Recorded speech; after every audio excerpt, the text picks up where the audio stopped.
Hello everyone. इस video में मैं एडिटेरिया के टेस्ट 3 के हिंदी मीडियम के क्वेश्चंस को डिस्कस करने जा रहा हूं।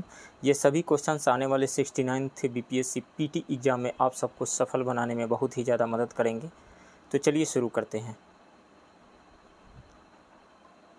क्वेश्चन नंबर 1, गंगई कोंड चोलपुरम नामक नई राजधानी का निर्माण किस चोल शासक के द्वारा किया गया था?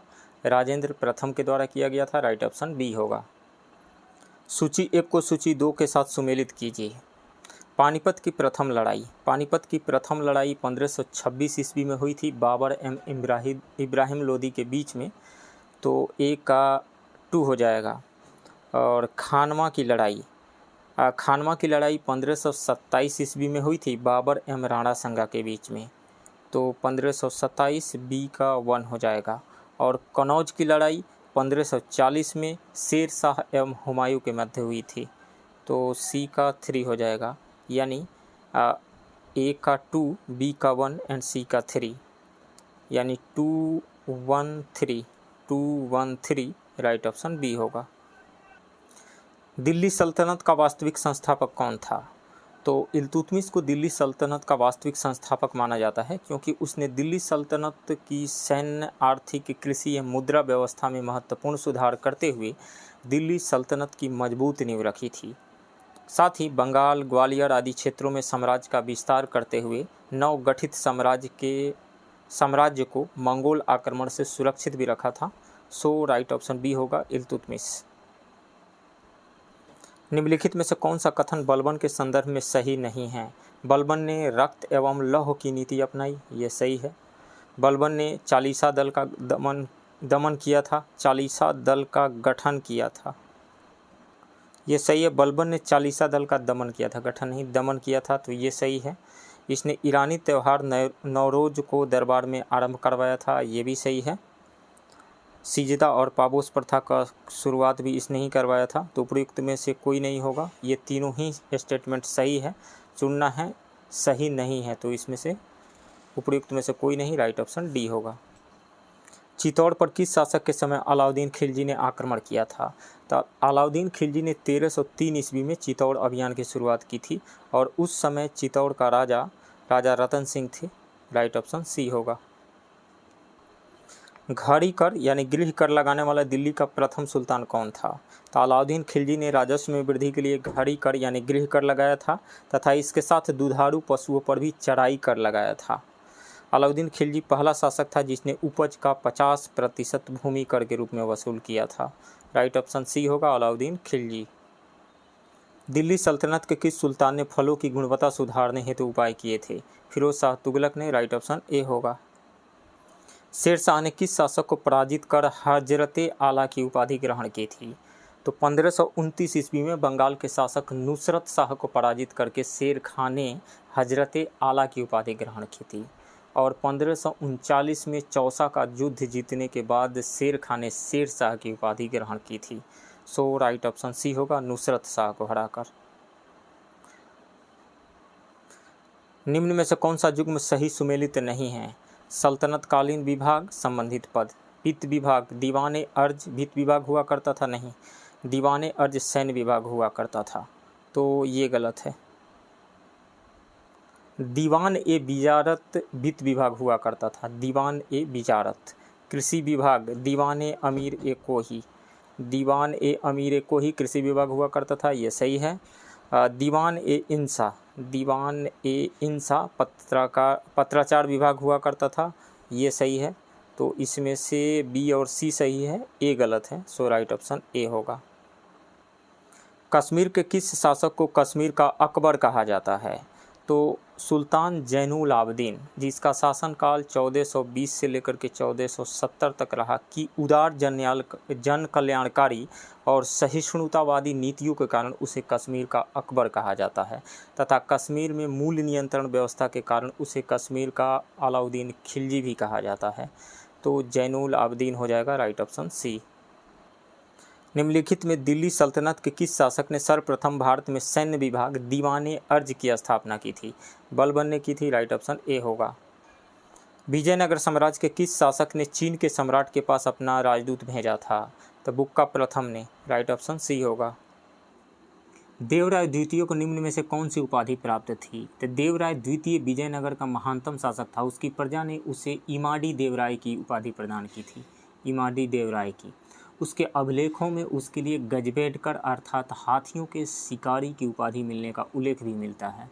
तो गजबेटकर, मोर देन वन, उपयुक्त में से एक से अधिक, राइट ऑप्शन डी होगा। दिल्ली सल्तनत में निम्नलिखित में से कौन सा कर गैर मुसलमानों से लिया जाता था? तो जजिया कर तो गैर मुसलमानों से लिया ही जाता था, ये सही है। खराज गैर मुसलमानों से लिया जाता था, ये भूमि कर था, 1/3 से 1/2 तक लिया जाता था, तो खराज है। जकात मुसलमानों पर धार्मिक कर 2 से 2.5% तक लिया जाता था तथा उन्हीं की भलाई के लिए खर्च भी किया जाता था, तो ये गैर मुसलमानों से नहीं लिया जाता था, जकात मुसलमानों से लिया जाता था। जजिया और खराज होगा, उपयुक्त में से एक से अधिक, राइट ऑप्शन डी होगा। निम्नलिखित में से किसने संगीत शास्त्र पर संगीत राज, संगीत मीमांसा, संगीत रत्नाकर, सुप्रबंध आदि ग्रंथ लिखा था? तो राणा कुंभा ने लिखा था, राइट ऑप्शन ए होगा। निम्नलिखित में से किसने बहमनी साम्राज्य की राजधानी गुलबर्गा के स्थान पर बिदर स्थानांतरित की थी? शिहाबुद्दीन अहमद प्रथम ने, राइट ऑप्शन बी होगा।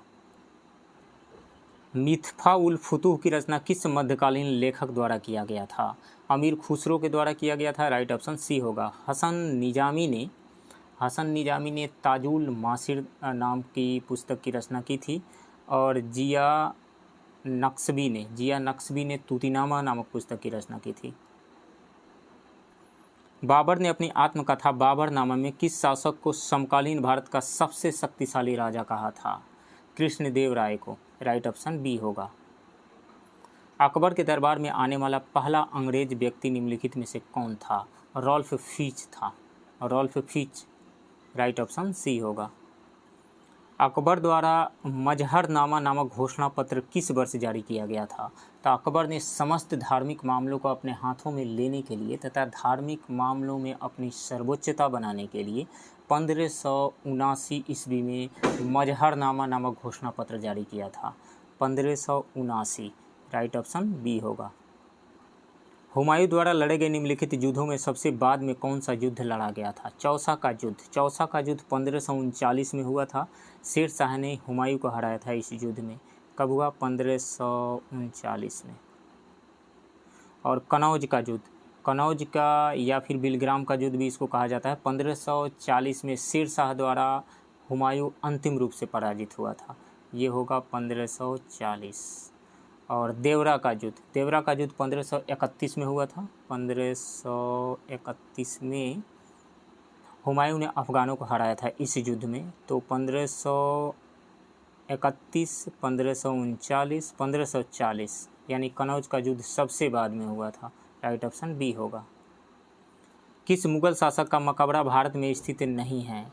तो इनमें से तीनों ऑप्शन में से देखें तो हुमायूं का मकबरा दिल्ली में है, बाबर का मकबरा जो है वो काबुल में है, जबकि जहांगीर का मकबरा लाहौर के शहादरा में है, रावी नदी के किनारे। तो ये दोनों, बाबर और जहांगीर का मकबरा भारत में स्थित नहीं है, उपयुक्त में से एक से अधिक, राइट ऑप्शन डी होगा।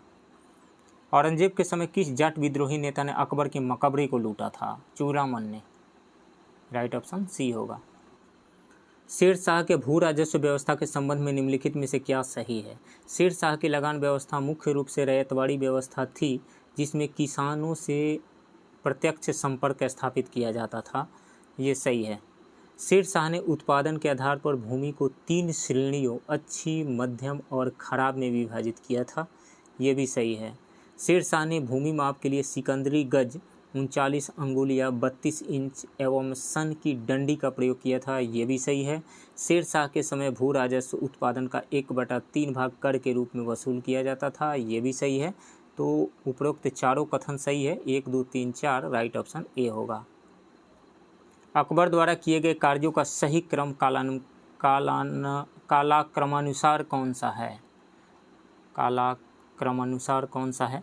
तीर्थयात्रा कर की समाप्ति 1563 में हुई थी। दास प्रथा का अंत 1562 में हुआ था। जजिया कर की समाप्ति 1564 में हुई थी और दहसाला प्रणाली लागू हुआ था 1582 में।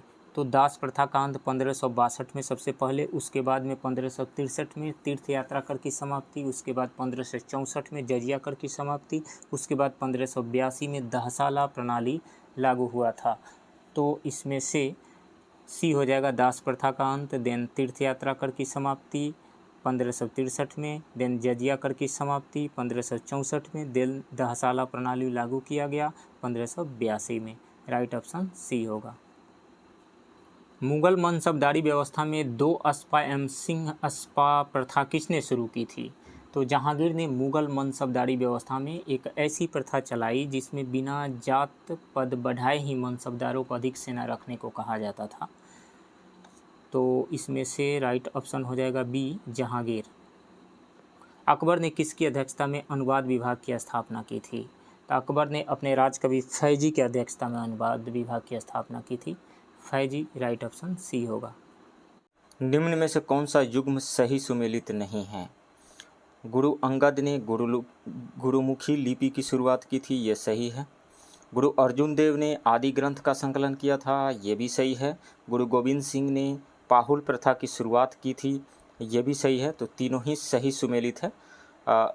चुनना है निम्न में से कौन सा युग्म सही सुमेलित नहीं है, तो इसमें से कोई भी नहीं होगा, उपयुक्त में से कोई नहीं। राइट ऑप्शन डी होगा। शिवाजी के अष्टप्रधान में वित्त एवं राजस्व मामले किसके अधीन थे? तो जो अष्टप्रधान थे उसमें पेशवा राजा का प्रधानमंत्री होता था, अमात्य वित्त एवं राजस्व मंत्री हुआ करता था, अमात्य। सो राइट ऑप्शन यहाँ पे बी होगा। बकियानवीस राजा के दैनिक कार्यों तथा दरबार के प्रतिदिन की कार्यवाहियों का विवरण रखता था। सचिव राजकीय पत्र व्यवहार का कार्य देखता था। सुमंत या दबीर विदेश मंत्री हुआ करता था। सेनापति या सरिये नौबत सेना की भर्ती, संगठन, रसद आदि का प्रबंधन करता था। पंडित राव विद्वानों और धार्मिक कार्यों के लिए अनुदानों का दायित्व निभाता था। और न्यायाधीश मुख्य न्यायाधीश हुआ करता था। सूची 1 को सूची 2 से सुमेलित कीजिए तथा नीचे दिए गए कूट की सहायता से सही उत्तर का चयन करें। गुलबदन बेगम ने हुमायूंनामा लिखा, तो ए का हो जाएगा 3, ए का 3। महान अनगा ने मदरसा ए बेगम लिखा, मदरसा ए बेगम, तो बी का 4 हो जाएगा। जेबरुनिसा ने बैतुल उल उलूम लिखा, बैतुल उल उलूम, तो सी का हो जाएगा 2। अस्मत बेगम ने इत्र बनाने की विधि की खोज की, तो डी का 1 हो जाएगा, यानी 3 4 2 1। ए का 3, बी का 4, सी का 2 एंड डी का 1। राइट ऑप्शन ए होगा। निम्न में से किसकी नियुक्ति राष्ट्रपति द्वारा नहीं की जाती है? राज्यपाल की नियुक्ति की जाती है, प्रधानमंत्री की भी नियुक्ति की जाती है, लेकिन उपराष्ट्रपति की नियुक्ति राष्ट्रपति के द्वारा नहीं की जाती है। आर्टिकल 66 के अनुसार उपराष्ट्रपति का निर्वाचन संसद के दोनों सदनों के सदस्यों से मिलकर बनने वाले निर्वाचक मंडल द्वारा होती है। सो राइट ऑप्शन यहाँ पे सी होगा। राज्यसभा कैसे भंग होती है? तो राज्यसभा एक अस्थायी सदन है, ये भंग नहीं होता है। सभापति की कार्यकाल पूरा होने पे नहीं, राष्ट्रपति द्वारा भंग किए जाने पर यह भी नहीं, लोकसभा के साथ स्वतः भंग हो जाती है, बिल्कुल नहीं, उपयुक्त में से कोई नहीं। राइट ऑप्शन डी होगा। निम्नलिखित में से कौन राज्य के नीति निदेशक तत्वों की नीतियों में शामिल है, यानी डीपीएसपी में इनमें से कौन सा शामिल है? मद्यपान निषेध ये शामिल है, डीपीएसपी में है, आर्टिकल 47 में है। ये घरेलू उद्योगों को बढ़ावा देना, ये भी डीपीएसपी में है, आर्टिकल 43 में है। समान नागरिक संहिता uniform civil code UCC article 44 में है, ये भी डीपीएसपी में है। उपयोगी पशुओं की हत्या पर रोक, ये है आर्टिकल 48 में, डीपीएसपी में है। ग्राम पंचायतों को प्रोत्साहन, ये है आर्टिकल 40 में, ये भी डीपीएसपी का ही पार्ट है। तो ये सभी डीपीएसपी के ही पार्ट हैं, तो उपयुक्त में से एक से अधिक। राइट ऑप्शन डी होगा।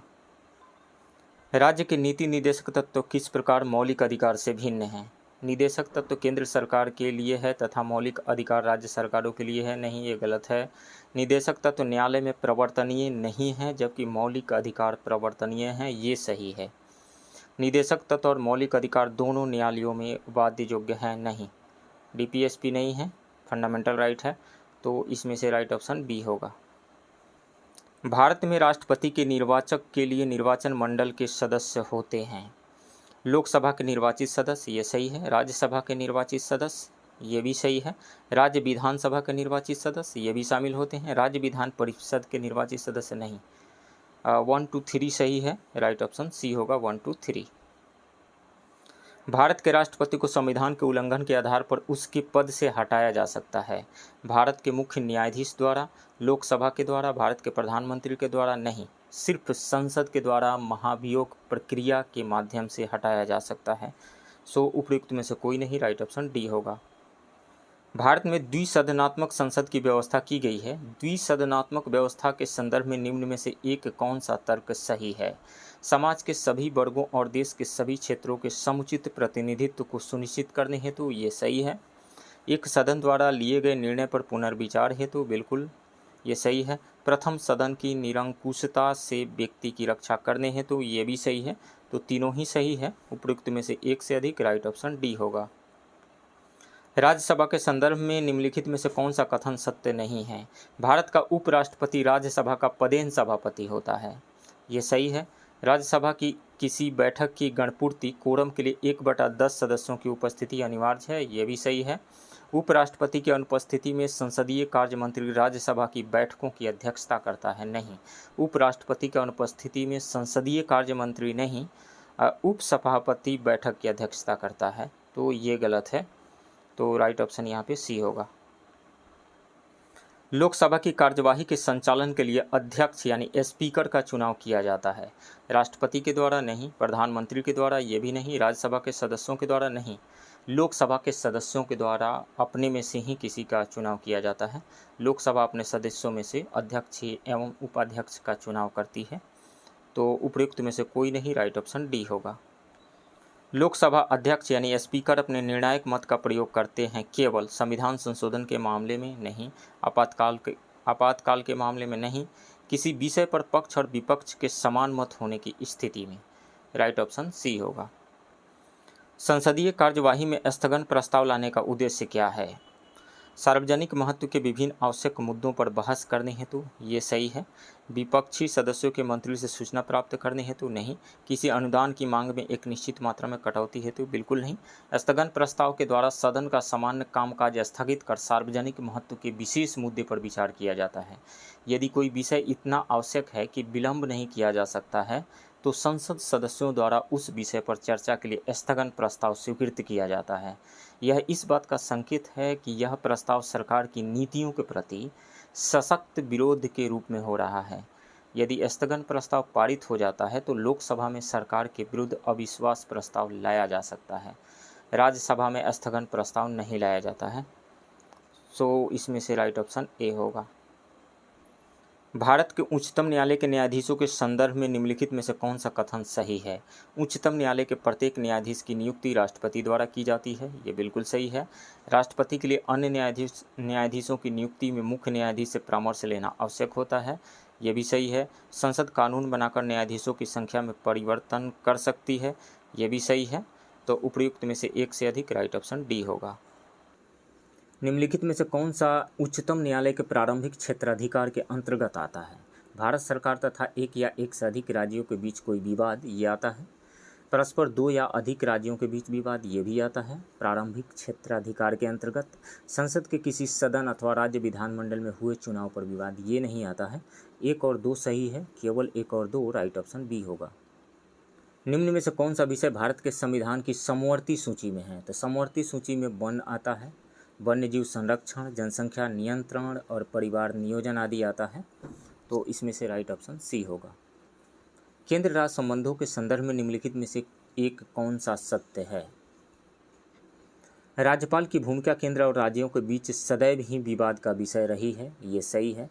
केंद्र राज्य संबंधों से जुड़े विषयों की पड़ताल के लिए केंद्र सरकार द्वारा सरकारिया आयोग का गठन किया गया, ये भी सही है। सरकारिया आयोग ने यह सिफारिश की थी कि राज्यपालों की नियुक्ति अनिवार्य तथा निष्पक्ष होकर की जानी चाहिए, ये भी सही है। तो ये तीनों ही स्टेटमेंट सही है। तो उपयुक्त में से एक से अधिक, राइट ऑप्शन डी होगा। बैथोलिथ, डाइक, लोपोलिथ, फैकोलिथ निम्नलिखित में से किसका उदाहरण है? तो यह है ज्वालामुखी के आंतरिक स्थल रूपों का, ज्वालामुखी के आंतरिक स्थल रूपों का, राइट ऑप्शन ए होगा। बैथोलिथ का मतलब होता है चट्टानों में मैग्मा का गुंबदनुमा जमाव, वहीं लोपोलिथ का मतलब होता है औतक ढाल वाला मैग्मा का जमाव। डाइक का मतलब होता है लावा का लंबवत जमाव। और फैकोलिथ का मतलब होता है मोड़दार पर्वत के रूप में लावा का जमाव। निम्नलिखित कथनों पर विचार कीजिए। समुद्री समीर रात के समय चलती है। नहीं, समुद्री समीर दिन के समय चलती है। दिन के समय स्थल भाग समुद्र की अपेक्षा जल्दी गर्म हो जाते हैं, जिससे स्थल भाग में निम्न वायुदाब क्षेत्र बनता है, यानी लो प्रेशर जोन बन जाता है। गर्म वायु जब ऊपर उठती है तो समुद्र की आर्द्र तथा ठंडी हवा उस रिक्त हुए स्थान को भरने के लिए स्थल की ओर आती है और उसी को समुद्री समीर यानी सी ब्रीज कहा जाता है। तो ये गलत है, ये रात के समय नहीं दिन के समय चलती है। स्थल समीर दिन के समय चलती है। नहीं, स्थल समीर रात के समय चलती है। रात्रि के समय स्थिति जो समुद्री समीर के केस में होता है उसके विपरीत हो जाती है। इस समय समुद्री भाग में निम्न दाब का क्षेत्र बनता है। तो निम्न दाब का क्षेत्र होगा स्थल से हवा जो है समुद्र की तरफ जाएगी, हवा स्थल से समुद्र की ओर चलने लगती है और इसी को लैंड ब्रिज यानी स्थल समीर कहा जाता है। तो ये दिन के समय नहीं रात के समय, तो दोनों ही गलत हैं इसमें से। तो उपयुक्त में से कोई नहीं, राइट ऑप्शन डी होगा। सारगैसो सागर, सारागैसो सागर कहाँ अवस्थित है?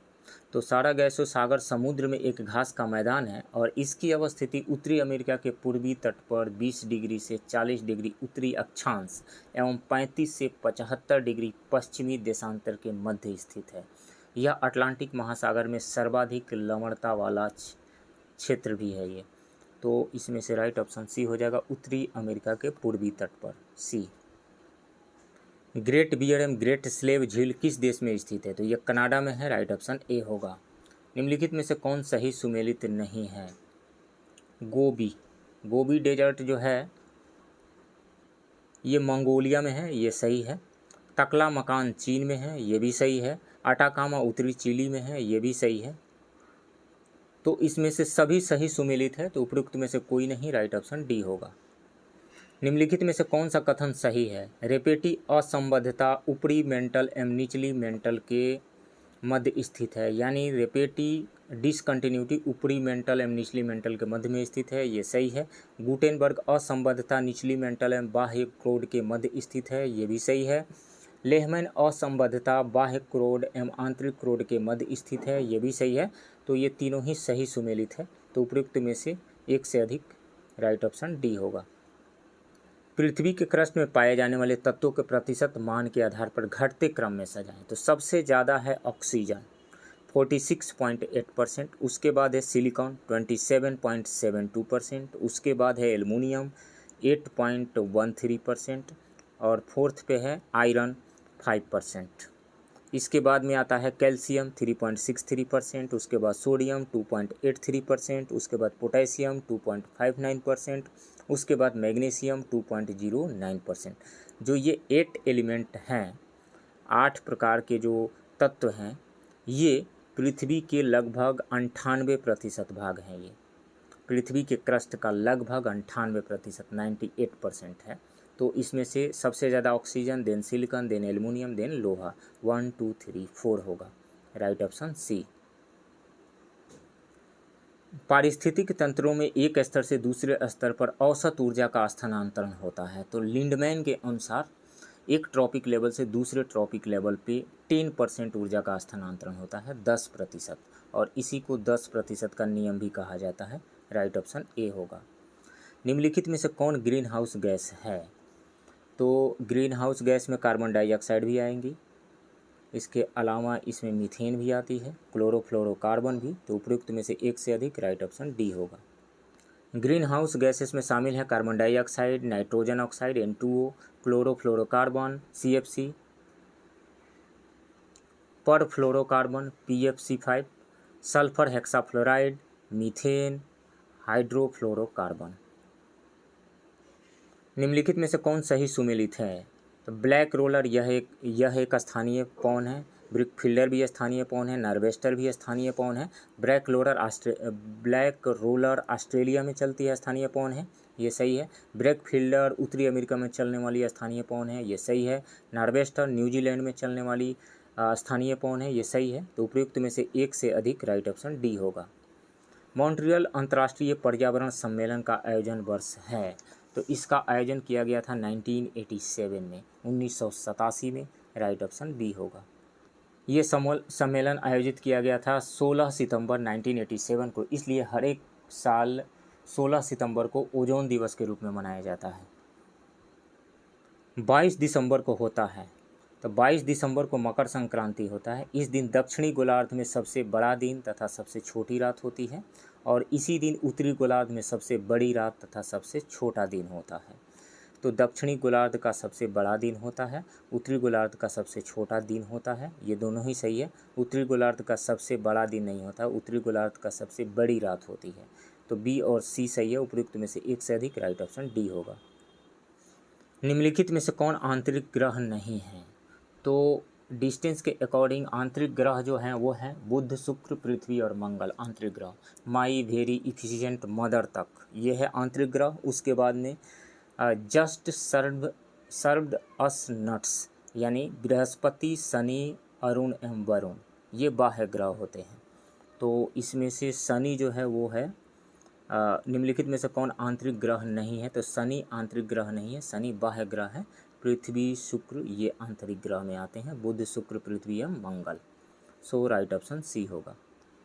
स्वतंत्रता से पूर्व भारत में सबसे पहले निम्नलिखित में से किसने निर्धनता रेखा की अवधारणा पर विचार किया था? तो दादा भाई नौरोजी ने। स्वतंत्रता से पूर्व भारत में सबसे पहले दादा भाई नौरोजी ने निर्धनता रेखा की अवधारणा पर विचार किया था। उन्होंने जेल में कैदियों को दिए जा रहे भोजन का बाजार कीमतों पर मूल्यांकन कर जेल की निर्वाह लागत का आकलन किया था। उन्होंने जेल निर्वाह लागत में कुछ परिवर्तन कर निर्धनता रेखा तक पहुंचने का प्रयास भी किया था। राइट ऑप्शन सी होगा, दादा भाई नौरोजी। भारत में गरीबी रेखा से नीचे तेंदुलकर समिति के अनुसार रहने वाले लोगों का प्रतिशत है। तो तेंदुलकर समिति का गठन किया गया था 2009 में, और इस समिति के अनुसार 22% गरीबी रेखा से नीचे रहने वाले लोगों का प्रतिशत है, 22। राइट ऑप्शन बी होगा। तेंदुलकर समिति ने अपनी रिपोर्ट में शहरी क्षेत्र में रह रहे परिवारों के संदर्भ में गरीबी रेखा को 1000 रुपया प्रति व्यक्ति प्रति माह और ग्रामीण परिवारों के लिए इसे 816 प्रति व्यक्ति प्रति माह निर्धारित किया था। निम्नलिखित में से किस बेरोजगारी के अंतर्गत किसी कार्य को करने के लिए उनमें आवश्यकता से अधिक श्रमिक लगे होते हैं? इसमें अतिरिक्त श्रमिकों को कार्य से हटा देने के पश्चात भी उत्पादकता में कोई कमी नहीं आती है, कोई कमी नहीं होती है। तो वो है डिसगाइज्ड अनएम्प्लॉयमेंट, हिडन अनएम्प्लॉयमेंट, प्रच्छन्न बेरोजगारी। राइट ऑप्शन बी होगा। जैसे मान लीजिए कि एक परिवार में 5 सदस्य हैं और उनके खेतों में काम करने के लिए 2 लोगों की ज़रूरत है, लेकिन उसमें 5 लोग लगे हुए हैं। ज़रूरत है 2 लोगों की, एक्स्ट्रा लोग लगे हुए हैं, उनमें से 3 लोगों को हटा भी दिया जाए तो प्रोडक्शन पे कोई इफेक्ट नहीं पड़ेगा। ये है प्रच्छन्न बेरोजगारी, हिडन अनएम्प्लॉयमेंट, डिसगाइज्ड अनएम्प्लॉयमेंट। प्रधानमंत्री ग्रामोदय योजना का उद्देश्य है ग्रामीण आवश्यकताओं की पूर्ति, जैसे कि प्राथमिक शिक्षा, स्वास्थ्य रक्षण, पेयजल, आवास, ग्रामीण सड़कें इत्यादि। ये सही है, और इसकी शुरुआत की गई थी 2000 में। सो राइट ऑप्शन यहाँ पे ए होगा। सार्वजनिक वितरण प्रणाली के संदर्भ में निम्नलिखित कथनों पर विचार कीजिए। पीडीएस सिस्टम के संदर्भ में सरकार इसके माध्यम से समाज के गरीब वर्गों के खाद्यान्न का वितरण करती है, ये सही है। इसके अंतर्गत खाद्यान्न बाजार कीमत से कम कीमत पर लोगों को बेचा जाता है, ये भी सही है। इसके अंतर्गत कोई भी व्यक्ति निकटवर्ती राशन की दुकान से खाद्यान्न खरीद सकता है, कोई भी व्यक्ति नहीं, जिनके पास राशन कार्ड है वहीं खरीद सकता है। तो थर्ड स्टेटमेंट गलत है। उपयुक्त कथनों में से कौन सा या कौन से कथन सत्य नहीं है? तो थर्ड सत्य नहीं है। राइट ऑप्शन सी होगा। राष्ट्रीय खाद्य सुरक्षा अधिनियम के संदर्भ में निम्नलिखित कथनों पर विचार कीजिए। इसे खाद्य एवं पोषण संबंधी सुरक्षा सस्ती कीमतों पर उपलब्ध कराने हेतु वर्ष 2013 में अधिनियमित किया गया था, ये सही है। इस अधिनियम के अंतर्गत 75% ग्रामीण जनसंख्या एवं 50% शहरी जनसंख्या को योग्य परिवार में वर्गीकृत किया गया है, बिल्कुल सही है ये। और इसके अंतर्गत 5 किलोग्राम प्रति व्यक्ति अनाज दिया जाता है, जिसमें 2 रुपये प्रति केजी गेहूँ एवं 3 रुपये प्रति केजी चावल उपलब्ध कराया जाता है। तो दोनों ही स्टेटमेंट सही है। उपयुक्त कथनों में से कौन सा या कौन से कथन असत्य है? तो दोनों ही सत्य है, तो उपयुक्त में से कोई नहीं। राइट ऑप्शन डी होगा। हरित क्रांति के प्रभावों के संदर्भ में निम्नलिखित कथनों पर विचार कीजिए। खाद्यान्नों की कीमत में उपयोग की अन्य वस्तुओं की अपेक्षा वृद्धि हुई, ये गलत है। भारत अपनी खाद्य संबंधी आवश्यकताओं की पूर्ति के लिए अमेरिका अथवा अन्य देशों पर निर्भर नहीं रहा, ये सही है। इसका अधिकांश लाभ बड़े किसानों की तुलना में छोटे किसानों को प्राप्त हुआ, ये गलत है। प्रौद्योगिकी अपनाने वाले छोटे किसानों को सरकार द्वारा ऋण दिया गया और उर्वरकों पर आर्थिक सहायता दी गई, सब्सिडी दी गई, ये सही है। तो इसमें से 2 और 4 सही है, 1 और 3 गलत है। उपयुक्त कथनों में से कौन से कथन सत्य नहीं है? तो 1 और 3 राइट ऑप्शन सी होगा। भारत में किस प्रकार के कृषकों की संख्या सर्वाधिक है? तो 3 प्रकार के कृषक हैं। जिनके पास 2 हेक्टेयर से कम भूमि है उनको सीमांत या छोटे किसान कहा जाता है, और जिनके पास 2 से ज़्यादा और 10 से कम यानी 2 से 10 के बीच में है, हेक्टेयर के बीच में है, उनको मध्यम किसान कहा जाता है। मझोले तथा मध्य किसान के अंतर्गत ये आते हैं। और 10 हेक्टेयर से ज़्यादा जिनके पास ज़मीनें हैं उनको कहा जाता है, ये बड़े किसानों के अंतर्गत आते हैं, 10 हेक्टेयर से ज़्यादा ज़मीन वाले। यदि भारत में देखा जाए तो भारत में लगभग 85% जो किसान हैं वो सीमांत या छोटे किसान हैं। तो इसमें से सबसे ज़्यादा हो जाएगा सीमांत एवं छोटे कृषक, राइट ऑप्शन ए होगा। भुगतान संतुलन शब्द का प्रयोग निम्नलिखित में से किसके संदर्भ में किया जाता है? तो इसमें से कर के भुगतान के नहीं, आयात निर्यात के संबंध में किया जाता है। आयात की गई वस्तु के भुगतान के नहीं, बी सही ऑप्शन है यहाँ पे। भुगतान संतुलन में शामिल होता है दृश्य व्यापार मदें शामिल होती है, अदृश्य व्यापार मदें भी शामिल होती है, ऋण भी शामिल होता है। तो उपयुक्त में से 1 से अधिक राइट ऑप्शन डी होगा। ब्रेटन वुड्स सम्मेलन ने किन संस्थाओं की स्थापना की थी? तो 2 IMF एंड वर्ल्ड बैंक। तो 1 और 2 हो जाएगा यहाँ से, केवल 1 और 2 राइट ऑप्शन ए होगा। अंतर्राष्ट्रीय मुद्रा कोष के संदर्भ में निम्नलिखित में से एक कौन सा कथन सत्य है? यह किसी भी देश को ऋण प्रदान करता है, नहीं, सिर्फ सदस्य देशों को। यह केवल विकसित देशों को ही ऋण प्रदान करता है, नहीं, गलत है। यह केवल सदस्य देशों को ही ऋण प्रदान करता है, राइट ऑप्शन सी होगा। साइंस का क्वेश्चन नंबर 1, अल्फा किरणों के संबंध में निम्नलिखित में से कौन सा कथन सत्य है? तो अल्फा किरणें क्या होती है? अल्फा किरणें हीलियम की न्यूक्लियस होती हैं। हीलियम का एटॉमिक नंबर 2 और मास नंबर 4 होता है, यानी हीलियम के ऑर्बिट में 2 इलेक्ट्रॉन्स होते हैं। उन दोनों इलेक्ट्रॉन को निकाल देते हैं बाहर, तो हीलियम का न्यूक्लियस बचता है और उसी को कहा जाता है अल्फा पार्टिकल, यानी हीलियम 2+ को कहा जाता है अल्फा पार्टिकल। तो इस पे पॉजिटिव चार्ज है, तो पॉजिटिव चार्ज है तो निश्चित रूप से नेगेटिव चार्ज की तरफ ये अट्रैक्ट होंगी। तो अल्फा किरणें विद्युत क्षेत्र में ऋण आवेशित प्लेट की ओर विक्षेपित हो जाती है, ये सही है। अल्फा किरणें फोटोग्राफिक प्लेट को काला कर देती है, बिल्कुल, फोटोग्राफिक प्लेट को ब्लैक कर देती है, ये सही है। अल्फा किरणें प्रदीप्त उत्पन्न करती है, यानी फ्लोरोसेंस उत्पन्न करती है, ये भी सही है। तो अल्फा किरणों के संबंध में ये तीनों ही कथन सही है। तो उपयुक्त में से 1 से अधिक राइट ऑप्शन डी होगा। जल अपघटन में ऊर्जा किस रूप में उत्पन्न होती है? तो यानी हाइड्रोलिसिस में किस रूप में ऊर्जा उत्पन्न होती है? तो उष्मा के रूप में, हीट के रूप में ऊर्जा उत्पन्न होती है, राइट ऑप्शन ए होगा।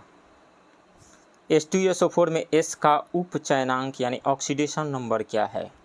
तो हम मान लेते हैं S का ऑक्सीडेशन नंबर X है, तो हाइड्रोजन का 2 हो जाएगा, 2 + X, एक हाइड्रोजन का 1 तो 2 का 2 हो जाएगा, तो 2 + X प्लस ऑक्सीजन का कितना हो जाएगा, 4 × -2 = 0। तो कितना हो जाएगा 2x, ये -8 हो जाएगा, +2 तो -6 हो जाएगा, यानी x - 6 = 0। तो x = 6 हो जाएगा यहाँ से, यानी ऑक्सीडेशन नंबर जो सल्फर का है H2SO4 में वो है +6, राइट ऑप्शन ए होगा। निम्नलिखित में से कौन कॉपर का अयस्क नहीं है? तो मैलेकाइट कॉपर का अयस्क है, एजुराइट भी कॉपर का अयस्क है, इसके अलावा क्यूप्राइट भी कॉपर का अयस्क होता है, कैल्कोसाइट भी कॉपर का अयस्क होता है, कैल्कोपाइराइट भी कॉपर का ही अयस्क होता है, लेकिन कैसीटेराइट टीन येसन यानी स्टेनम का ये अयस्क है, टीन का अयस्क है। सो राइट ऑप्शन यहाँ पे सी होगा। प्लास्टर ऑफ पेरिस रासायनिक रूप से क्या कहलाता है? तो प्लास्टर ऑफ पेरिस जिप्सम को 100 डिग्री सेल्सियस पे गर्म करते हैं तो प्लास्टर ऑफ पेरिस बनता है, यानी CaSO4 2H2O। 2H2O को 100 डिग्री सेल्सियस तक जब हम गर्म करते हैं तो बन जाता है CaSO4 हेमीहाइड्रेट H2O, यानी कैल्शियम सल्फेट हेमीहाइड्रेट। ये होता है प्लास्टर ऑफ पेरिस।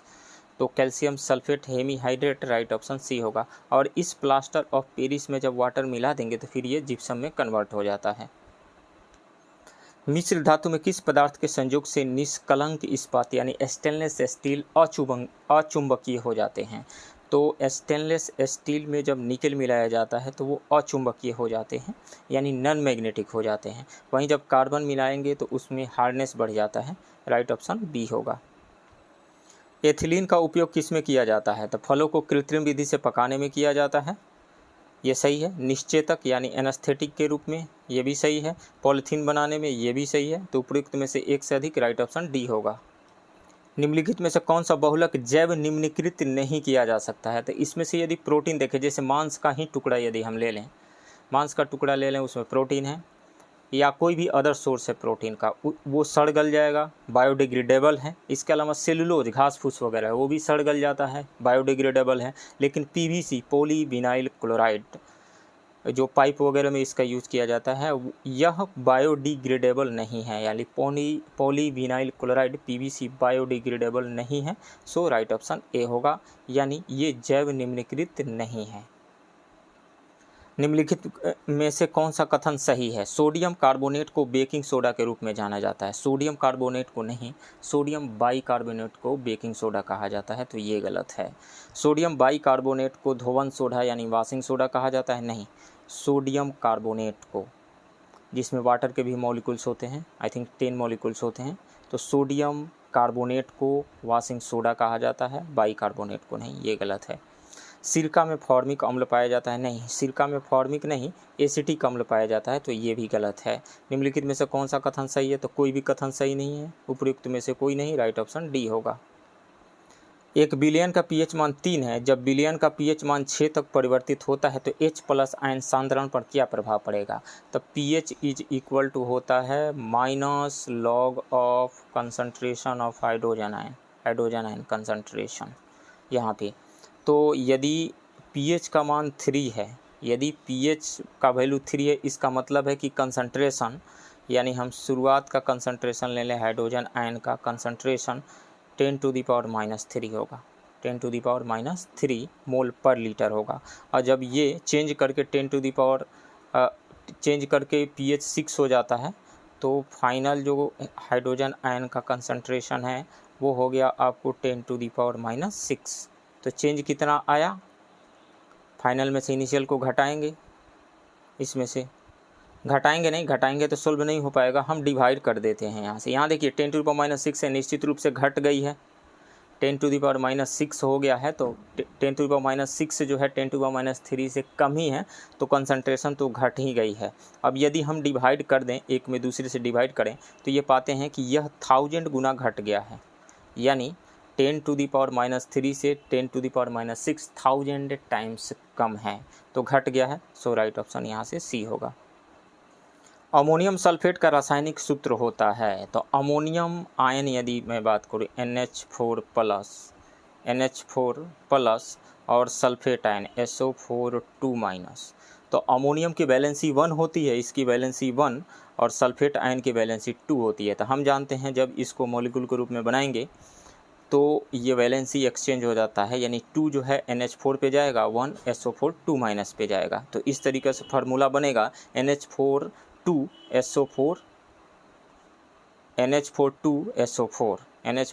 SO4 यानी अमोनियम सल्फेट का ये फार्मूला होगा, राइट ऑप्शन ए होगा। पारा का सामान्य नाम क्या है? तो पारा यानी मरकरी का सामान्य नाम क्विक सिल्वर होता है, quicksilver, right option C होगा। निम्नलिखित में से कौन सा अवलोकन हमें यह निर्धारित करने में मदद करता है कि रासायनिक अभिक्रिया हुई है या नहीं है? तो रासायनिक अभिक्रिया का होना यानी नए केमिकल बॉन्ड्स का बनना, कहीं पर भी रासायनिक अभिक्रिया जो एलिमेंट्स है अपने आप को स्टेबलाइज कराने के लिए, स्टेबिलिटी गेन करने के लिए केमिकल रिएक्शंस करते हैं, केमिकल बॉन्ड बनाते हैं। तो कहीं पर भी जब केमिकल बॉन्ड बनता है तो वहाँ पे न्यू सब्सटेंस बन जाता है, नया प्रोडक्ट बन जाता है। तो जब नया प्रोडक्ट बनेगा तो उसमें हो सकता है कि उसका कलर चेंज हो जाए, ये हो सकता है, पॉसिबल हो सकता है कि हो सकता है कि उसके फेजेज चेंज हो जाए, सॉलिड लिक्विड गैस। यदि सॉलिड है तो लिक्विड में बदल सकता है, लिक्विड है तो गैस में बदल सकता है, सॉलिड है तो गैस में बदल सकता है। तो फेजेज चेंज हो सकते हैं। हो सकता है कि वो रिएक्शन एक्सोथर्मिक या फिर इंडोथर्मिक हो, वहाँ से हीट रिलीज हो यानी एक्सोथर्मिक हो, या फिर हीट गेन हो, टेम्परेचर कम हो रहा हो, इंडोथर्मिक हो, ऐसी भी पॉसिबिलिटी है। हो सकता है कि उसमें से कोई गैसियस प्रोडक्ट बाहर निकले, तो इनमें से स्थिति का बदलना भी सही है, गैस का उत्सर्जन। तो निम्नलिखित में से कौन सा अवलोकन हमें यह निर्धारित करने में मदद करता है कि रासायनिक अभिक्रिया हुई है या नहीं? तो ये तीनों ही निर्धारित करने में मदद करेंगे कि रासायनिक अभिक्रिया यानी केमिकल रिएक्शन हुआ है या नहीं हुआ है। तो प्रयुक्त में से एक से अधिक राइट ऑप्शन डी होगा। कोयले और पेट्रोलियम के दहन से निम्नलिखित में से किसके ऑक्साइड का निर्माण होता है? तो कोयले और पेट्रोलियम के दहन से सल्फर के ऑक्साइड और नाइट्रोजन के ऑक्साइड का निर्माण होता है। नाइट्रोजन के ऑक्साइड और सल्फर के ऑक्साइड और यही वर्षा के बूंदों के साथ में मिल करके एसिड बनाते हैं और एसिड रेन के रूप में फिर नीचे आते हैं वर्षा के बूंदों के साथ, बरसात के साथ। सो राइट ऑप्शन यहाँ पे बी होगा, नाइट्रोजन के ऑक्साइड और सल्फर के ऑक्साइड्स। टार्टरिक एसिड निम्नलिखित में से किसका एक घटक है? तो वैसे तो टार्टरिक एसिड फलों में पाया जाता है, जैसे अंगूर, इमली आदि में पाया जाता है, लेकिन बेकिंग पाउडर में भी थोड़ा सा टार्टरिक एसिड पाया जाता है। बेकिंग पाउडर में बेकिंग सोडा होता है, बेकिंग सोडा और वीक एसिड टार्टरिक एसिड भी पाया जाता है और थोड़ा सा स्टार्च भी पाया जाता है। तो बेकिंग पाउडर में टार्टरिक एसिड पाया जाता है, राइट ऑप्शन सी होगा। निम्नलिखित में से कौन एक असंतृप्त हाइड्रोकार्बन है? असंतृप्त यानी अनसेचुरेटेड हाइड्रोकार्बन कौन सा है? तो हाइड्रोकार्बन की बात किया जाए तो दो तरीका का, एक सेचुरेटेड हाइड्रोकार्बन की मैं बात करूं तो हो जाएगा हाइड्रोकार्बन ये दो तरीका का हो जाएगा, सेचुरेटेड और अनसेचुरेटेड। सेचुरेटेड क्या होगा? सेचुरेटेड जिसमें सिर्फ कार्बन और कार्बन के बीच में सिंगल बॉन्ड पाया जाता है, जैसे अल्केन में methane, ethane, propane, butane, pentane, hexane, heptane, nonane, decane, इस तरीक़े से आएगा अल्केन में। तो इसमें सिर्फ सिंगल बॉन्ड पाया जाएगा। इसका जनरल फार्मूला क्या होता है? CnH2n+2 होता है, CnH2n+2। और असंतृप्त अनसेचुरेटेड, तो इसमें कार्बन एंड कार्बन के बीच में सिर्फ सिंगल बॉन्ड पाया जाता था, जैसे हम प्रोपेन ले लेते हैं C3H8, तो कार्बन एंड कार्बन के बीच में ओनली सिंगल बॉन्ड इसमें पाया जाता है, इसलिए ये सेचुरेटेड है।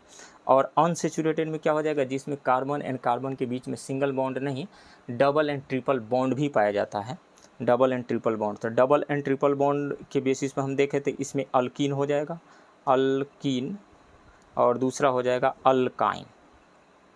अल्कीन में कार्बन एंड कार्बन के बीच में डबल बॉन्ड पाया जाता है, जैसे इथीन की यदि बात करें तो कार्बन एंड कार्बन के बीच में डबल बॉन्ड है। उसी तरीक़ा से अल्काइन में कार्बन एंड कार्बन के बीच में ट्रिपल बॉन्ड पाया जाता है, जैसे C के बीच में ट्रिपल बॉन्ड। यहाँ पे एसिटिलीन की बात यदि हम करें तो C एंड C के बीच में ट्रिपल बॉन्ड पाया जाता है कार्बन एंड कार्बन के बीच में। तो ये दोनों ही असंतृप्त हो गए, अनसेचुरेटेड हो गए। तो निम्नलिखित में से कौन एक असंतृप्त हाइड्रोकार्बन है? तो इसमें से इथेन एंड ब्यूटेन ये अल्केन ग्रुप का है, तो ये संतृप्त हाइड्रोकार्बन है यानी सेचुरेटेड हाइड्रोकार्बन है। वहीं जो ऑप्शन ए में बेंजीन दिया हुआ है, तो बेंजीन की यदि बात करें तो बेंजीन का ये स्ट्रक्चर होता है, अल्टरनेट इसमें डबल बॉन्ड पाया जाता है, कार्बन एंड कार्बन के बीच में अल्टरनेट डबल बॉन्ड पाया जाता है। तो इस कारण से डबल बॉन्ड होने की वजह से ये असंतृप्त हो गया यानी अनसेचुरेटेड हो गया। तो सही ऑप्शन ए हो जाएगा यहाँ पे बेंजीन ए। कांच का सबसे महत्वपूर्ण घटक है, तो कांच का सबसे महत्वपूर्ण घटक सिलिकॉन डाइऑक्साइड यानी सिलिका होता है, राइट ऑप्शन सी होगा। पीवीसी का फुल फॉर्म होता है, पीवीसी का पूर्ण रूप है, तो इसका फुल फॉर्म होता है पॉलीविनाइल क्लोराइड। तो पॉलीविनाइल क्लोराइड इसमें से कुछ भी नहीं दिया हुआ है, तो उपयुक्त में से कोई नहीं, राइट ऑप्शन डी होगा। धोवन सोडा यानी वॉशिंग सोडा को हाइड्रोक्लोरिक अम्ल के साथ अभिक्रिया कराने पर कौन सी गैस निकलती है? तो धोवन सोडा सोडियम कार्बोनेट हो गया Na2CO3, जब ये HCl के साथ रिएक्शन करेगा तो यहाँ से कार्बन डाइऑक्साइड NaCl बनेगा, NaCl + CO2 + H2O, तो यहाँ से कार्बन डाइऑक्साइड गैस निकलती है, carbon dioxide, right option A होगा। दुर्लभ गैसें, रेयर गैसें सामान्यतः रासायनिक रूप से अक्रिय होती है, क्योंकि देखिए रासायनिक रूप से अक्रिय होने का क्या मतलब है, कोई बॉन्ड नहीं बनाना, कोई रिएक्शन नहीं करना। तो कोई भी एलिमेंट रिएक्शन क्यों करते हैं, रिएक्शन इसलिए करते हैं क्योंकि वो स्टेबलाइज हो जाए, स्टेबिलिटी गेन कर लें। और पाया गया है कि स्टेबिलिटी तब मिलती है जब या तो ड्यूएट पूरा हो या ऑक्टेट पूरा हो। ऑक्टेट पूरा होता है, हीलियम की बात किया जाए तो वो अपना ड्यूएट पूरा करने के लिए वो बॉन्ड बनाता है, हीलियम गैस बॉन्ड बनाती है वहाँ से, तो उसका ड्यूएट पूरा होता है। और बाकी neon, helium, neon, argon, krypton, xenon, radon में से हीलियम तो duet, neon, argon, krypton, xenon, radon ये सब ऑक्टेट पूरा करने के लिए। यदि इनका ऑक्टेट पूरा नहीं हुआ होता तो रिएक्शन करते, चूँकि इनका ऑक्टेट पूरा है इस कारण से ये रिएक्शन नहीं करते हैं, तो उनका इलेक्ट्रॉनिक विन्यास स्थिर रहता है, राइट ऑप्शन ए होगा। नाइट्रोजन के किस ऑक्साइड को लाफिंग गैस के रूप में जाना जाता है, नाइट्रस ऑक्साइड को लाफिंग गैस कहा जाता है, N2O को, राइट ऑप्शन ए होगा। आधुनिक आवर्त सारणी के पहले और सातवें दोनों समूहों में यानी ग्रुप में निम्नलिखित में से कौन सा गुण परमाणु क्रमांक में वृद्धि के साथ बढ़ता है। तो ग्रुप में जब परमाणु क्रमांक बढ़ता है तो परमाणु का आकार बढ़ता है, राइट ऑप्शन ए होगा। अष्टक नियम यानी लॉ ऑफ ऑक्टेव्स किसने प्रतिपादित किया था, तो इसको न्यूलैंड्स लॉ ऑफ ऑक्टेव्स कहा जाता है। तो न्यूलैंड्स ने प्रतिपादित किया था। इन्होंने कहा था कि जो भी एलिमेंट्स है उनके बढ़ते हुए increasing order of atomic masses में यदि उनको अरेंज किया जाए तो किसी भी एलिमेंट से जब शुरू करेंगे तो आठवां जो एलिमेंट होगा, आठवां जो तत्व होगा उसका गुण पहले से मिलता जुलता रहेगा, मिलेगा पहले के तत्व के गुण के समान होगा। इसको कहा जाता है Newlands law of octaves, right option यहाँ पे ए होगा। निम्नलिखित में से कौन सा धातु ऑक्साइड एक उभयधर्मी यानी एम्फोटेरिक है। एम्फोटेरिक ऑक्साइड उस ऑक्साइड्स को कहा जाता है, देखिए मेटल्स के जो ऑक्साइड होते हैं वो बेसिक नेचर के होते हैं और नॉन मेटल्स के ऑक्साइड एसिडिक नेचर के होते हैं। नॉन मेटल्स के ऑक्साइड जैसे मान लीजिए आप कार्बन डाइऑक्साइड, सल्फर के ऑक्साइड, सल्फर डाइऑक्साइड, ये नॉन मेटल्स के ऑक्साइड हैं और इनका नेचर एसिडिक होता है। वहीं मेटल्स के ऑक्साइड, सोडियम का ऑक्साइड ले लीजिए, CaO ले लीजिए, कैल्शियम का ऑक्साइड ले लीजिए, MgO ले लीजिए, मैग्नीशियम का ऑक्साइड, ये बेसिक नेचर के होते हैं। लेकिन कुछ ऐसे भी मेटल हैं जिनके ऑक्साइड एसिडिक और बेसिक दोनों ही नेचर को शो करते हैं और उसी ऑक्साइड्स को उभयधर्मी यानी एम्फोटेरिक ऑक्साइड कहा जाता है। इनमें एल्युमिनियम के जो ऑक्साइड हैं ये एम्फोटेरिक नेचर के होते हैं यानी एसिडिक और बेसिक दोनों ही नेचर को शो करते हैं और जिंक के ऑक्साइड भी एम्फोटेरिक नेचर को शो करते हैं। तो इसमें से उपयुक्त में से एक से अधिक, राइट ऑप्शन डी होगा। किसी तत्व की परमाणु संख्या कैसे निर्धारित की जाती है, तो परमाणु संख्या उसके न्यूक्लियस में प्रेजेंट प्रोटॉन्स की संख्या को कहा जाता है। तो एक परमाणु में स्थित प्रोटॉनों की संख्या से, और कोई भी एटम जो है इलेक्ट्रिकली न्यूट्रल होता है तो उसमें इलेक्ट्रिकली न्यूट्रल होने की वजह से जितने प्रोटॉन्स होते हैं उतने ही इलेक्ट्रॉन्स होते हैं। तो प्रोटॉन्स और इलेक्ट्रॉन्स की संख्या बराबर होती है किसी भी न्यूट्रल एटम में। तो लेकिन जो न्यूक्लियस के अंदर जो प्रोटॉनों की संख्या होती है उसी को कहा जाता है एटॉमिक नंबर। सो राइट ऑप्शन यहाँ पे बी होगा। नेक्स्ट क्वेश्चन, निम्नलिखित कथनों में सही कथन को चिन्हित करें। नेपाल से बिहार के 7 जिले सीमा साझा करते हैं, ये बिल्कुल सही है। ये 7 जिले हैं पश्चिम चंपारण, पूर्वी चंपारण, सीतामढ़ी, मधुबनी, सुपौल, अररिया एवं किशनगंज। झारखंड से बिहार के 8 जिले सीमा साझा करते हैं, ये भी सही है। वे जिले हैं रोहतास, औरंगाबाद, गया, नवादा, जमुई, बांका, भागलपुर और कटिहार, ये दोनों ही सही है। तो इसमें से 1 और 2, राइट ऑप्शन सी होगा। निम्नलिखित में कौन सा कथन सही नहीं है। बिहार का क्षेत्रफल 94,163 वर्ग किलोमीटर है, ये सही है। बिहार भारत के कुल भौगोलिक क्षेत्रफल का 2.86% है, ये भी सही है। बिहार का उत्तर से दक्षिण की लंबाई 483 किलोमीटर है, उत्तर से दक्षिण की लंबाई 483 किलोमीटर नहीं है, पूर्व से पश्चिम की लंबाई है 483 किलोमीटर, जबकि उत्तर से दक्षिण की लंबाई है 345 किलोमीटर, इसलिए ये गलत है। सो राइट ऑप्शन यहाँ पे सी होगा। निम्नलिखित में से कौन सी अक्षांश रेखा बिहार के सीमा क्षेत्र से नहीं गुजरती है। तो बिहार का यदि लॉन्गिट्यूडिनल लैटिट्यूडनल एक्सटेंट हम देखें तो वो है 24 degree 20 minute 10 second. 24 degree 20 minute 10 second से लेकर के 27 डिग्री 31 मिनट 15 सेकेंड नॉर्थ तक है। ये लैटिट्यूडनल एक्सटेंट है बिहार का। तो इसमें हम देखें तो 25 डिग्री 10 मिनट इसके अंदर आ रहा है, 27 डिग्री 5 मिनट उत्तरी अक्षांश रेखा भी इसके अंदर आ रही है, लेकिन 28 डिग्री 10 मिनट उत्तरी अक्षांश रेखा इससे बाहर आ रही है। तो ये 28 डिग्री 10 मिनट उत्तरी अक्षांश रेखा बिहार से होकर के नहीं गुजरती है। सो राइट ऑप्शन सी होगा। कोपेन के अनुसार बिहार का उत्तरी भाग किस भौगोलिक संकेतक के अंतर्गत आता है? तो उत्तरी बिहार आता है CWG संकेतक के अंतर्गत आता है, जबकि दक्षिणी बिहार आता है AW संकेतक के अंतर्गत आता है। सो राइट ऑप्शन ए होगा। इस कंसेप्ट पे BPSC एक बार क्वेश्चन पूछ चुकी है, इस कारण से ये इम्पोर्टेंट है। उत्तरी बिहार का याद रखना और फिर दक्षिणी बिहार का। बिहार के निम्नलिखित भौगोलिक क्षेत्रों को उनके निर्माण के अनुसार प्राचीन से नवीन के क्रम में सजाएं।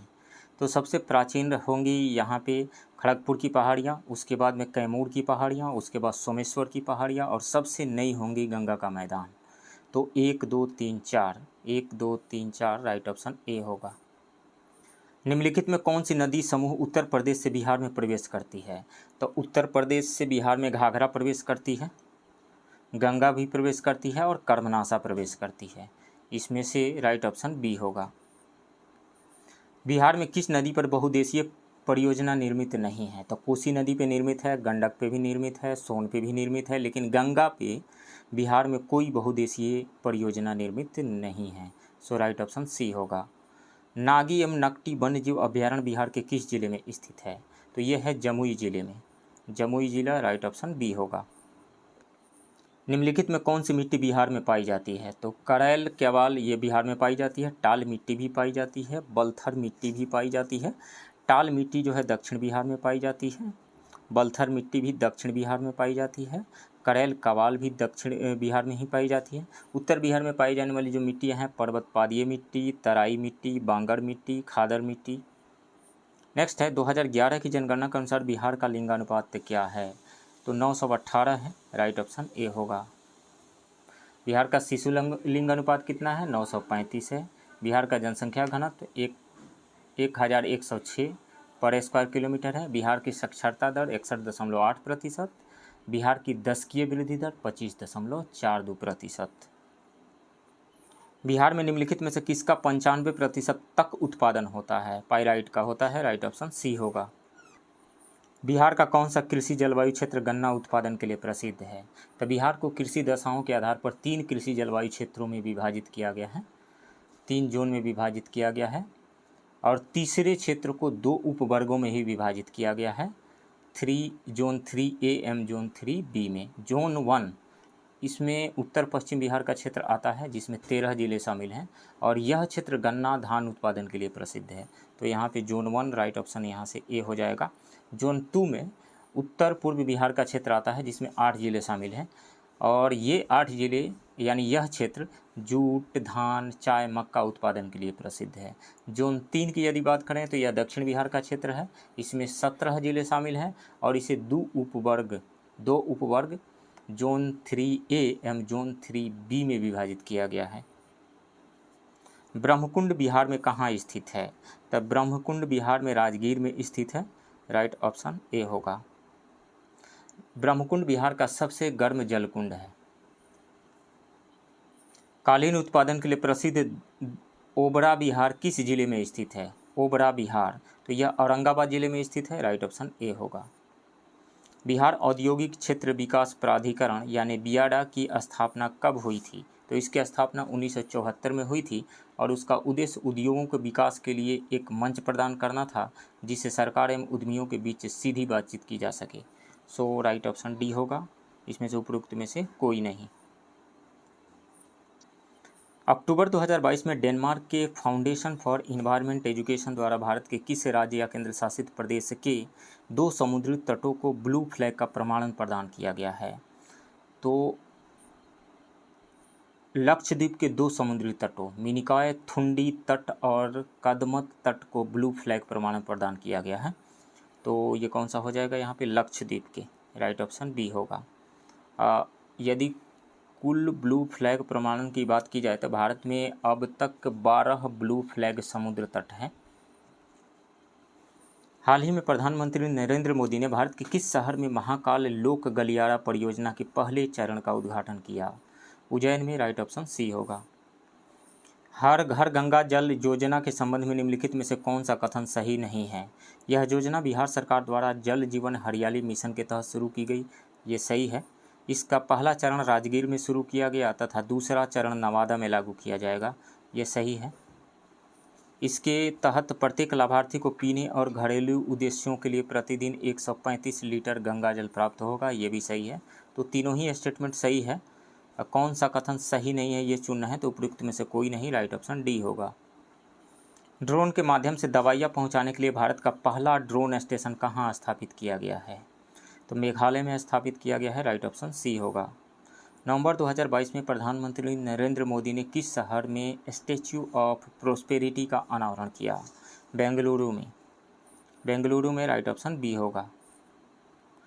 प्रधानमंत्री नरेंद्र मोदी ने बेंगलुरु में नाद प्रभु कैंपेगौड़ा की 108 फीट ऊंची कांस्य प्रतिमा का अनावरण किया, जिसे स्टैच्यू ऑफ प्रोस्पेरिटी नाम दिया गया है। ये स्टैच्यू ऑफ इक्वलिटी हैदराबाद में है। Statue of belief Nathdwara Rajasthan में है। स्टैच्यू ऑफ यूनिटी गुजरात के केवड़िया में है। टाइम मैगजीन द्वारा 2022 पर्सन ऑफ द ईयर किसे चुना गया है? तो व्लादिमीर जेलेंस्की को, यूक्रेन के president Vladimir Zelensky. Right option A होगा। G20 शिखर सम्मेलन 2022 के संबंध में निम्नलिखित में से कौन से कथन सही है? नवंबर 2022 में इसका आयोजन इंडोनेशिया में किया गया। ये सही है। सम्मेलन का theme recover together recover stronger था। ये सही है। ब्रिटिश प्रधानमंत्री ऋषि सुनक ने UK India young professional scheme की शुरुआत की। ये भी सही है। तीनों ही स्टेटमेंट सही है। 1, 2 एवं 3। राइट ऑप्शन सी होगा। भारत का पहला निजी रूप से विकसित रॉकेट नवंबर 2022 में लॉन्च किया गया है, जिसका नाम है विक्रम एस नाम है। राइट ऑप्शन बी होगा। विक्रम एस को हैदराबाद स्थित स्काई रूट एरोस्पेस द्वारा लॉन्च किया गया है। नेक्स्ट क्वेश्चन है, निम्नलिखित में से किसके अध्ययन हेतु चीन द्वारा पहला अंतरिक्षाधारित टेलीस्कोप कुआफू 1 लॉन्च किया गया? तो सूर्य के लिए। राइट ऑप्शन ए होगा। अक्टूबर 2022 में चीन ने सूर्य के अध्ययन के लिए पहला अंतरिक्षाधारित सोलर टेलीस्कोप कुआफू 1 लॉन्च किया। यह टेलीस्कोप सूर्य के चुंबकीय क्षेत्र का पता लगाएगा तथा सूर्य के विस्फोट के रहस्य का पता चलेगा उससे। गरुड़ 7 युद्ध अभ्यास निम्नलिखित में से कौन सा युद्ध अभ्यास है? भारत इंडोनेशिया थल सेना अभ्यास नहीं। भारत फ्रांस थल सेना अभ्यास नहीं। भारत फ्रांस वायुसेना अभ्यास है और इसका आयोजन नवंबर 2022 में किया गया था राजस्थान के जोधपुर में। सो राइट ऑप्शन सी होगा। हाल ही में की गई नियुक्तियों में निम्नलिखित में से कौन सही सुमेलित नहीं है? गिरधर अरमाने भारत के रक्षा सचिव बने हैं। ये सही है। केपी अश्विनी UNHRC में विशेष दूत के रूप में पहली भारतीय महिला। ये सही है। अरुण गोयल भारत के चुनाव आयुक्त बने हैं। ये भी सही है। तो तीनों ही सही है। तो निम्नलिखित में से कौन सही सुमेलित नहीं है? तो उपयुक्त में से कोई नहीं। राइट ऑप्शन डी होगा। सभी सही सुमेलित हैं। फीफा अंडर 17 महिला विश्व कप के संबंध में निम्नलिखित में से कौन सा या कौन से कथन सही है? 11 से 30 अक्टूबर 2022 तक इसका आयोजन भारत में किया गया। ये सही है। भारत के 3 राज्यों महाराष्ट्र, गोवा तथा उड़ीसा में इसका आयोजन हुआ। ये भी सही है। न्यूजीलैंड ने कोलंबिया को हराकर यह खिताब जीता नहीं। स्पेन ने कोलंबिया को हराकर यह खिताब जीता। तो ये गलत है। 1 और 2 सही है। राइट ऑप्शन ए होगा। निम्नलिखित में से किसे 32वां बिहारी पुरस्कार से सम्मानित किया गया? तो डॉक्टर माधव हाडा को। वर्ष 2022 के लिए 32वां बिहारी पुरस्कार डॉक्टर माधव हाडा को उनके साहित्य पंचरंग चोल पहर सखीरी के लिए दिया गया। वहीं 2021 के लिए 31वां बिहारी पुरस्कार मधु काकड़िया को उनकी कृति हम यहाँ थे के लिए दिया गया। सो राइट ऑप्शन यहाँ पे सी होगा, डॉक्टर माधव हाडा। 36वां राष्ट्रीय खेल 2022 के संबंध में निम्नलिखित में से कौन सा कथन सही नहीं है? पहली बार गुजरात में राष्ट्रीय खेल का आयोजन किया गया, ये सही है। इसके शुभंकर का नाम सावज रखा गया, ये भी सही है। सावज यानी एशियाई शेर। सर्विसेज ने कुल 128 पदक जीतकर शीर्ष स्थान हासिल किया, ये भी सही है यहाँ पे। तो इसमें से पूछ रहा है कि कौन सा कथन सही नहीं है, तो तीनों ही कथन सही है, तो उपयुक्त में से कोई नहीं, राइट ऑप्शन डी होगा। हाल ही में भारत के 50वें मुख्य न्यायाधीश के रूप में किसे नियुक्त किया गया है, तो डी.वाई. चंद्रचूड़ को। डी.वाई. चंद्रचूड़ भारत के 50वें मुख्य न्यायाधीश हैं, सो राइट ऑप्शन यहाँ पे बी होगा, डी.वाई. चंद्रचूड़। वहीं उदय उमेश ललित की बात की जाए तो वो भारत के 49वें मुख्य न्यायाधीश रहे। प्रदीप कुमार मोहंती भारत के लोकपाल अध्यक्ष।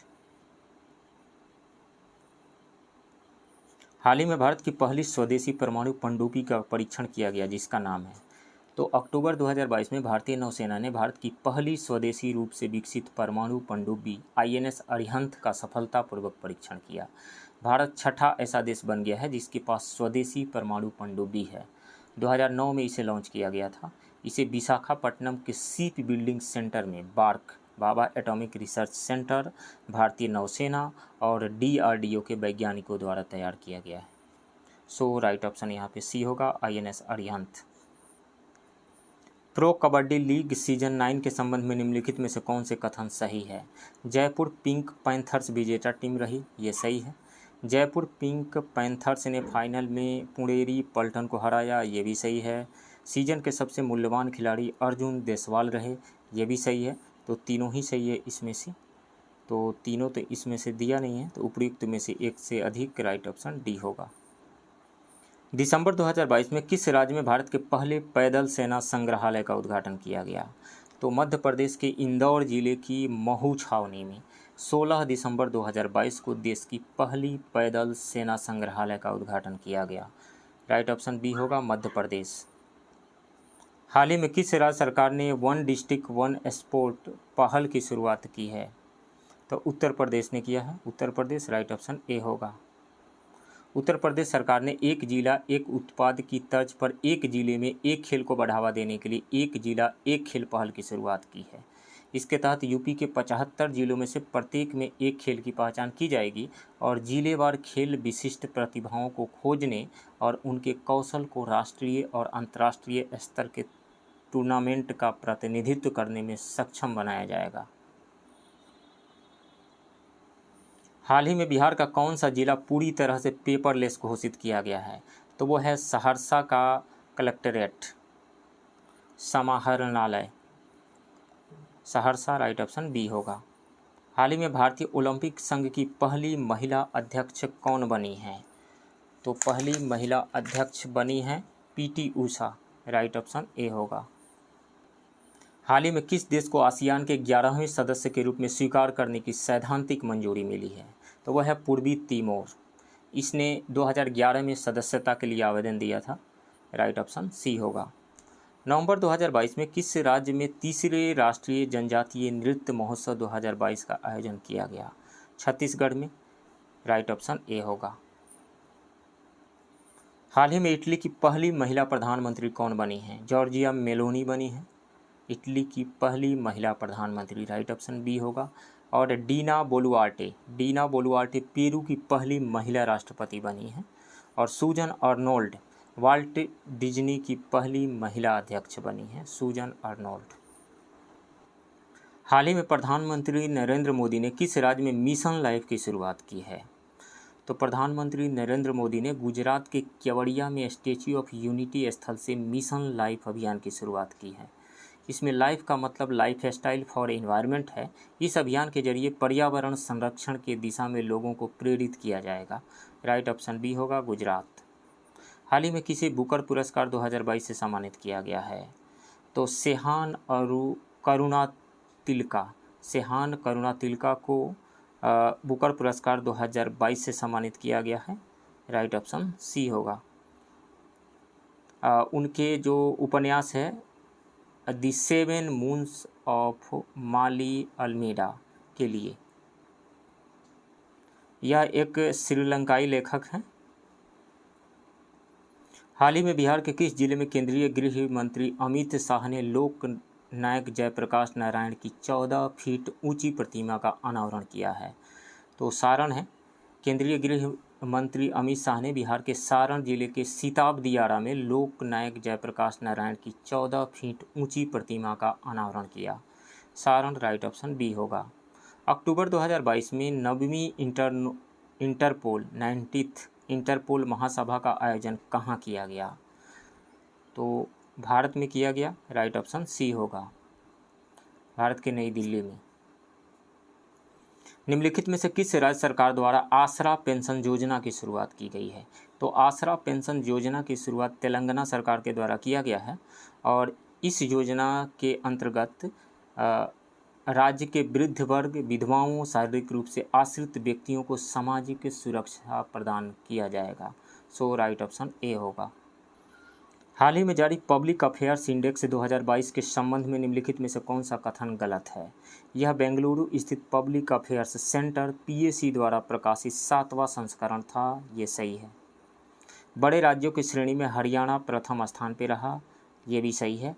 हरियाणा को जो स्कोर प्राप्त हुआ वो 0.6948 प्राप्त हुआ और शीर्ष स्थान पर रहा हरियाणा। इसके बाद तमिलनाडु, केरल, छत्तीसगढ़, पंजाब और कर्नाटक का स्थान है। छोटे राज्यों की श्रेणी में सिक्किम ने 0.5715 स्कोर के साथ प्रथम स्थान हासिल किया। तो छोटे राज्यों में सिक्किम को प्रथम स्थान प्राप्त हुआ था, ये सही है। तो तीनों ही सही है। संबंध में निम्नलिखित में से कौन सा कथन गलत है? गलत चुनना है तो इसमें से कोई भी गलत नहीं है, तो उपयुक्त में से कोई नहीं, राइट ऑप्शन डी होगा। तो फ्रेंड्स, ये रहा एडुटेरिया के टेस्ट 3 के हिंदी मीडियम के क्वेश्चन का डिस्कशन। आप बने रहिए इस चैनल के साथ। मिलते हैं किसी दूसरे वीडियो में, तब तक के लिए थैंक यू वेरी मच।